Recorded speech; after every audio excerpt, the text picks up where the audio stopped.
Hello and welcome to Hamden Thoughts by AD60M. I'm your host, Dennis, amateur extra radio operator, call sign AD60M. Today it's just me, there are no guests. It's just me talking again. I had a topic I've really been trying to articulate, try to get a whole thought around, and I think I've come to a point where I can talk about it, and that is the topic of paying it forward in ham radio. So if you'll bear with me today, please sit with me for a shorter episode. It's going to be not as long as the last one. I think the last one was like an hour and a half or so.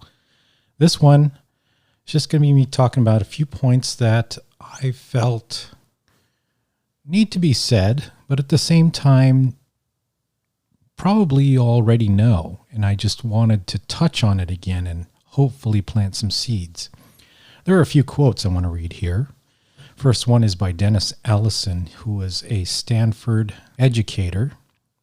He says, "Let us stand on each other's shoulders, not each other's toes."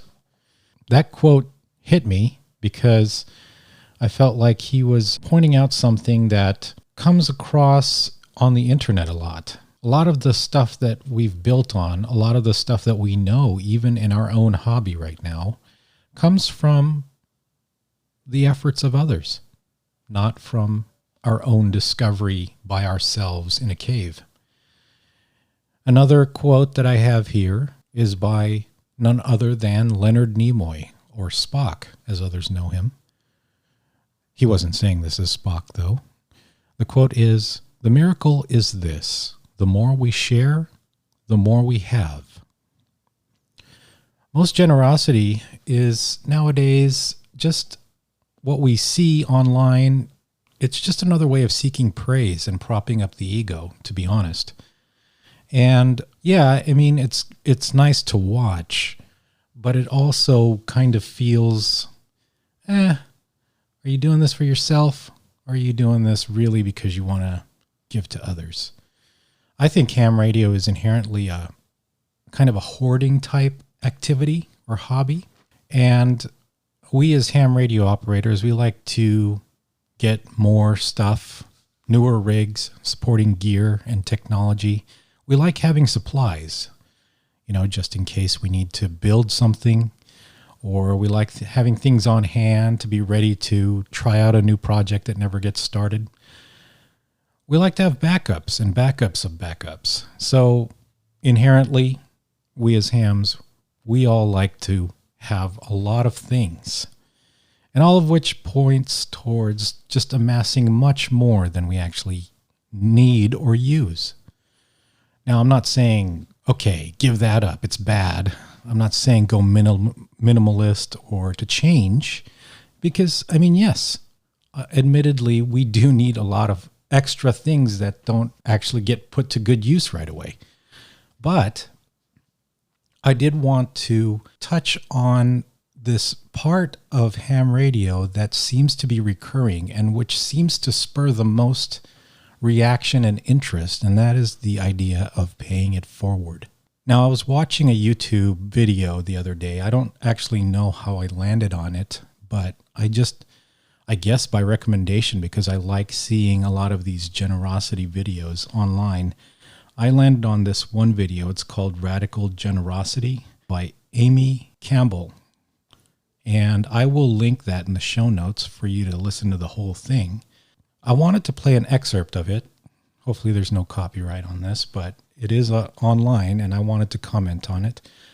This is one small part of Amy Campbell's talk where she talks about having self-sufficiency versus generosity. The benefits of a generous life are demonstrable, verifiable, and authentic, and they are right within our grasp.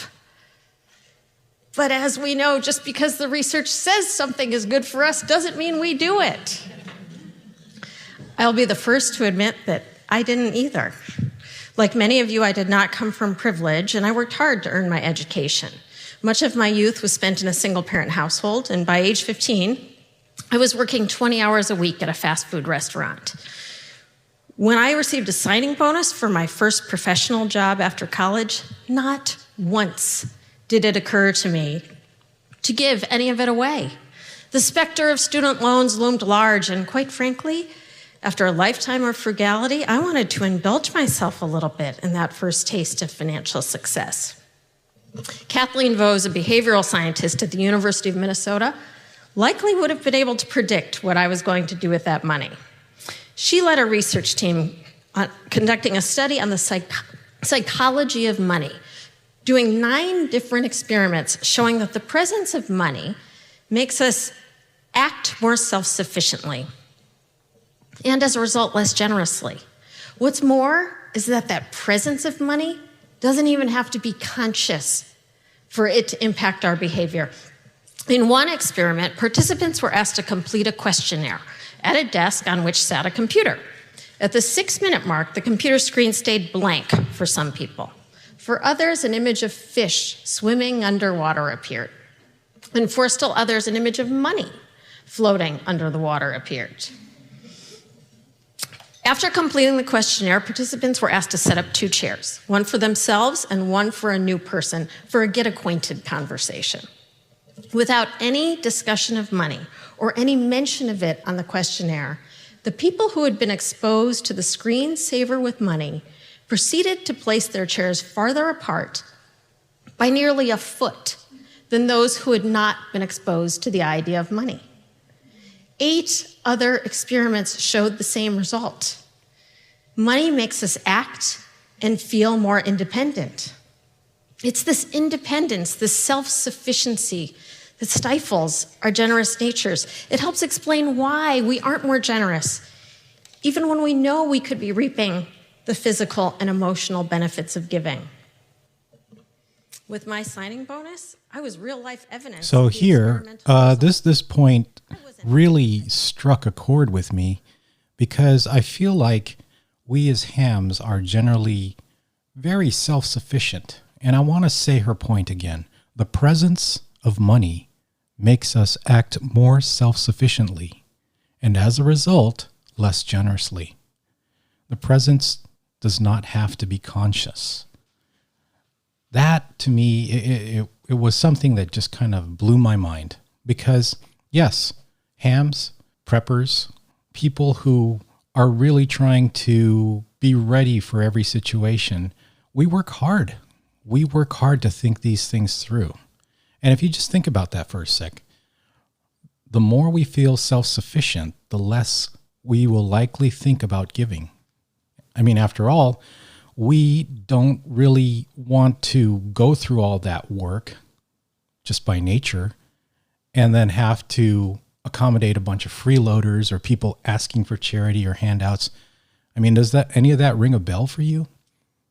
For me, I feel like there is a kind of dynamic between self-sufficiency, independence, and feeling like you're self-made, ready, prepared, and it's kind of at odds with the generous spirit.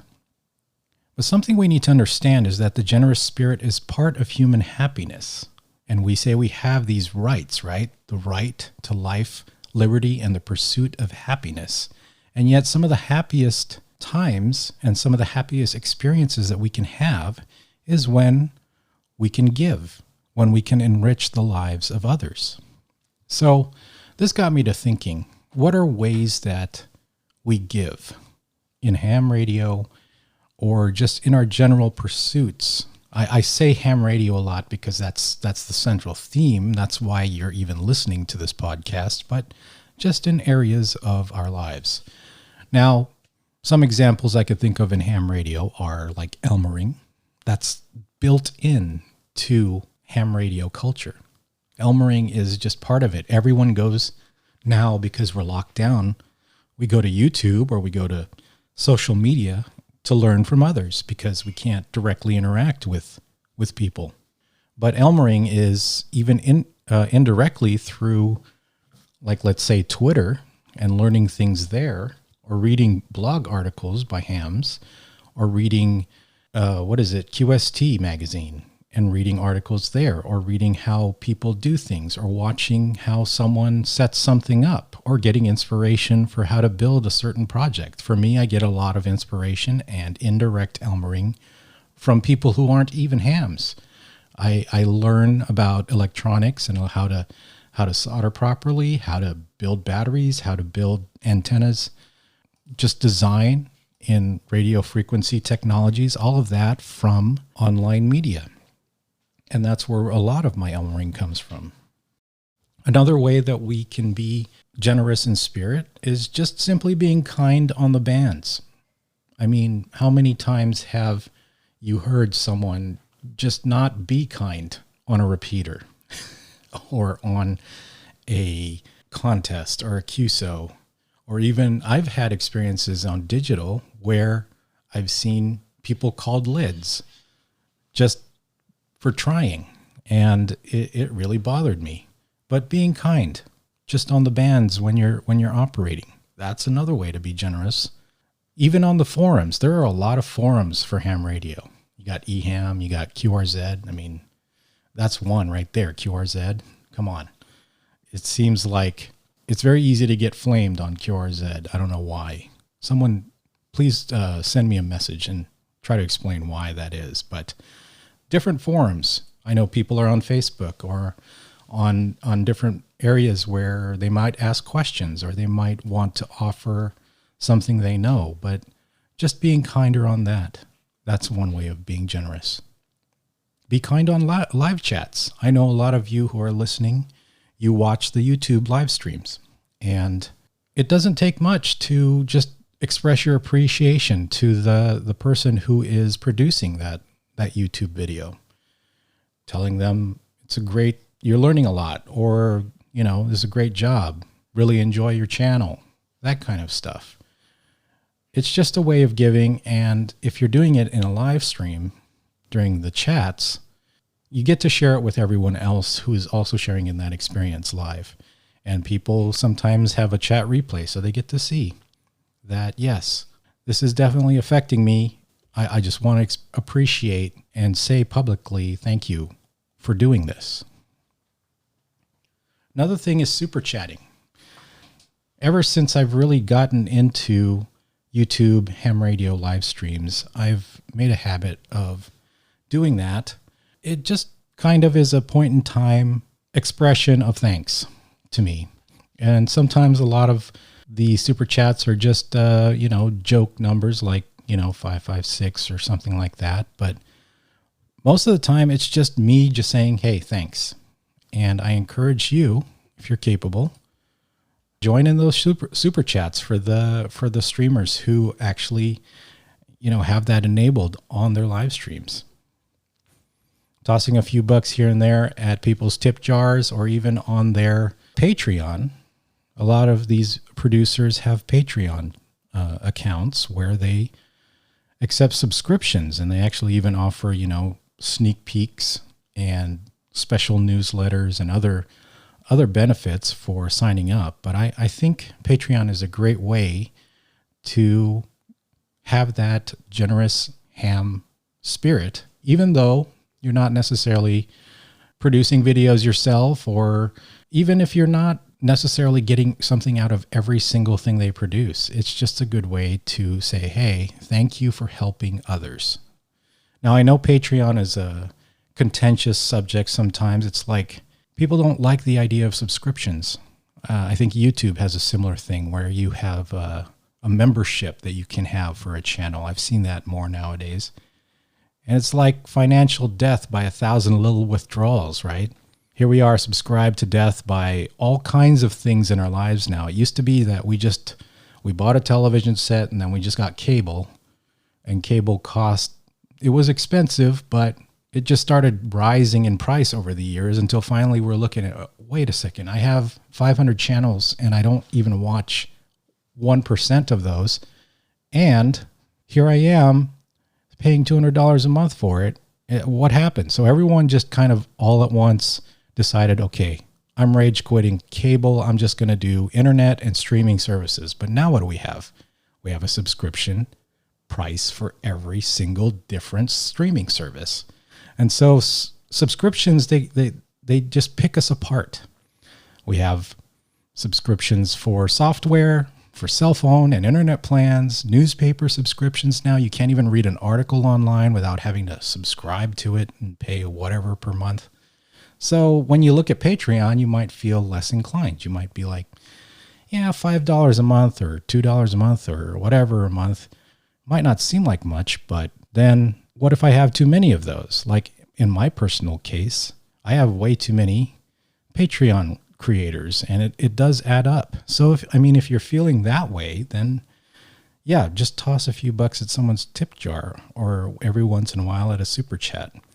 I'm just saying that it's a great way to express thanks, and it also supports the creators so they continue to do what they're doing.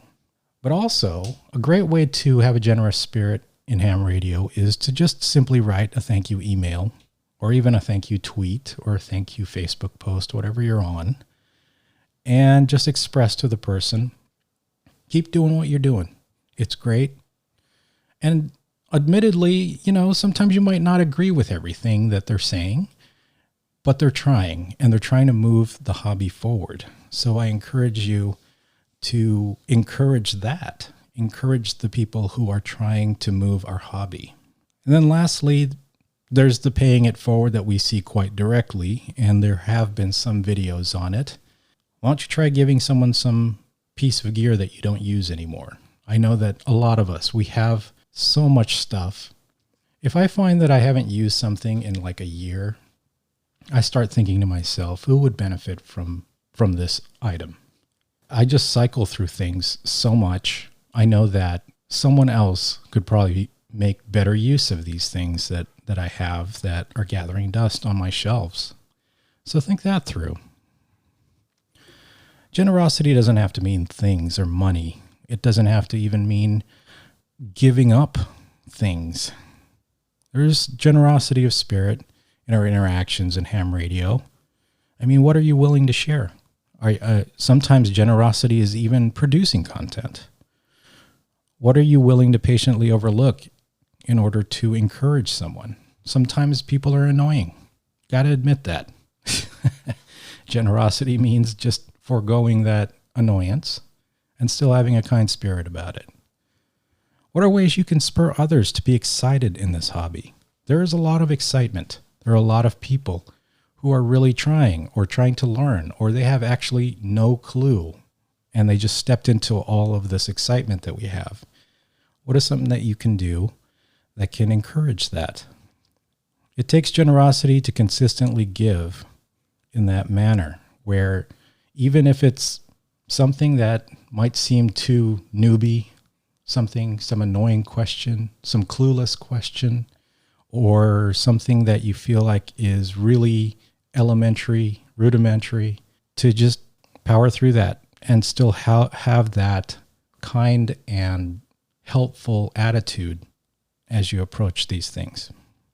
In terms of generosity of things and money, Amy, who I quoted earlier, says, instead of thinking, what can I afford to give away?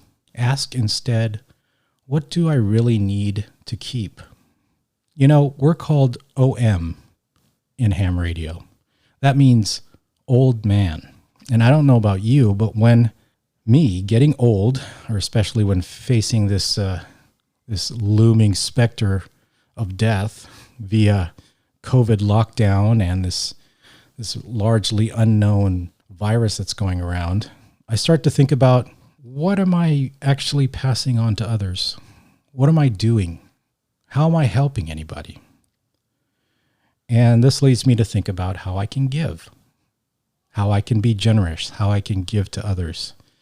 So the intent of generosity is to better the lives of others so that it can then benefit more others from there. When we feel like generosity will go to a dead end, of course, we feel like, okay, this is just going to a black hole of selfishness. We're less inclined to practice it. What is better, giving a gift to someone who will be overjoyed and then share that joy, or someone who will simply just throw away your gift and not appreciate it whatsoever? But that kind of goes against not expecting anything in return, which is a kind of a core tenet of generosity. Most of us expect something and we get super angry. We get annoyed if the recipient is ungrateful or ignores or even is disrespectful of that generosity. We want to make the most of what's being given. So why not be generous to multimillionaires and give away more taxes voluntarily? If we're just indiscriminately generous. There is some element of discernment there. But I don't want to spend too much time noodling on that. I just try to remain open to others and see what they may need. Try to help where I can, wherever situations line up and I'm able to help. So I'm hoping that this brief monologue that I've given doesn't sound too preachy. I'm not trying to do that. I'm just trying to point out a topic that has been on my mind for some time. Hopefully it plants a seed for you. Think on how lucky we are right now. Despite all that's going on, just think how things are kind of okay. Hopefully for you. In that thinking through how lucky we are, hopefully you'll be a little grateful, and with the gratefulness, the generous spirit will come about. I mean, think about what makes you happy. Are you made happier by hating on others or talking trash or just going around being angry at everything? I really, really hope not. Some people are. We see a lot of that online these days. But are you like that? If you're listening this far, I don't really think you would be. I really doubt it. Happiness is in discovery, in achievement, in success. But at the same time, it's also in the sharing of those things. And the sharing is how we can be generous. So what keeps people interested in ham radio? Or anything else, if you think about it? It's about finding a community of engaged, helpful hams who go out of their way to help newbies. It's the basis of how this hobby is still going. It's almost essential. I would say it is essential to what we do in ham radio. Without the communities, the Elmers, the people who are super excited, who share what they do, who give, who loan rigs or even give away gear, without that, where would our hobby be right now? And that is the role that I challenge you to play in this thing that we all commonly do and love. Pay it forward. Paying it forward feels essential to what we do. Anyway, thank you for listening. Again, I'm AD60M, Dennis, and I'll say 7-3 until next week.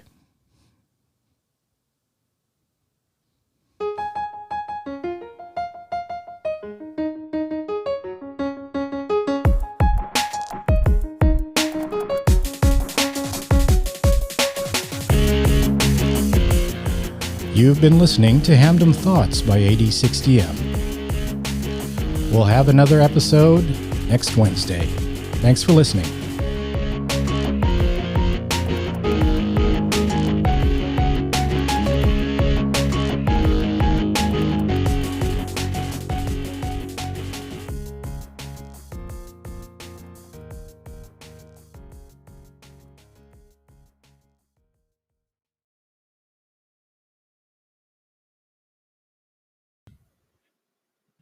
Dennis, hey there. This is Charlie, November Juliet 7 Victor. You are an inspiration, my friend. Thank you for using your platform to encourage us all to try harder, to be better as we ham harder.